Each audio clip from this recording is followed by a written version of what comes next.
World Whiskey Review, brought to you by me, Man in the Sands. Come and join me. Hats off, game on.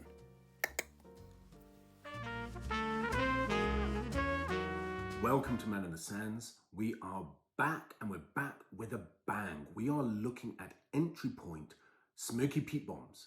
So of course, we are considering only those whiskies coming from the mythical Islay.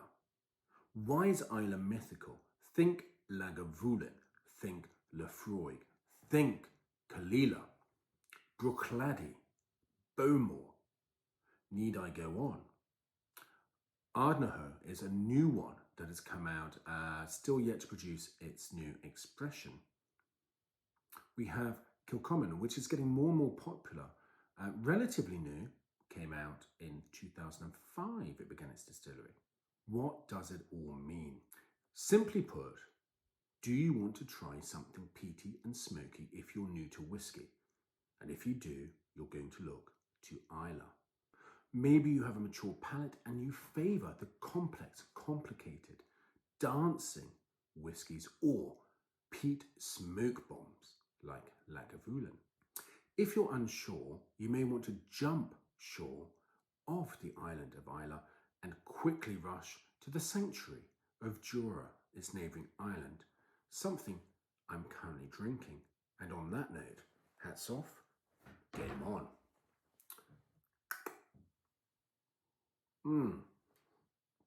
So let's consider, what am we talking about? When I do a review of these whiskies, you need to understand something particular. Why are the peat smoke expressions of Islay so legendary? Firstly, the island has few and far between trees. Typically, peat bogs have a lot of wood remnants from trees, but Islay doesn't. Therefore, its peat is good quality.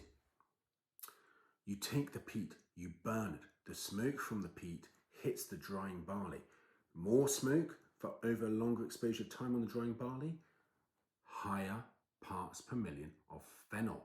Phenol is what's being drawn in, the chemical from the smoke of the burning peat. Bruichladdich octomore, 200, 300 plus. Phenol, ppm, parts per million. Bowmore, 25 parts per million. Ardnahoe,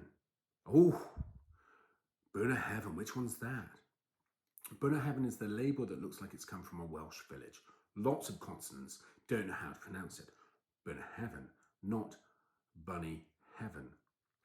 And Ardnahoe tends to go against the grain of the land, tending to be not smoky and peaty generally.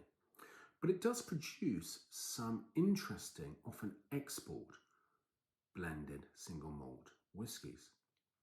So what are we going to be exploring? Lagavulin, 8-year, award-winning. Ardbeg, 10-year, award-winning. Ardnahoe, an expression of their NAS statement, that's no age statement whiskey.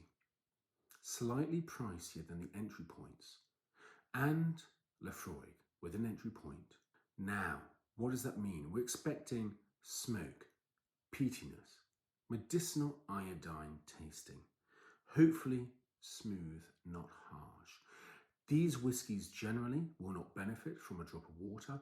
They certainly will not be good on ice, and therefore we shall be tasting them naked as nature intended. I shall give you a review of each whiskey, and then I shall surmise with a winner.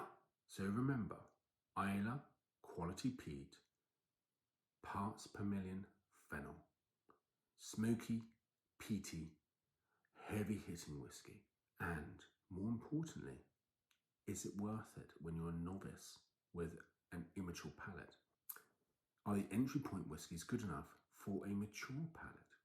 And I will tell you something now.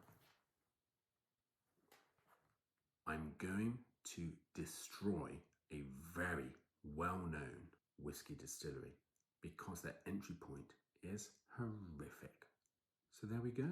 Until I see you again, Sludger, look after yourself, stay safe, and very happy to be enjoying this moment with you, and I look forward to your comments and engaging with you.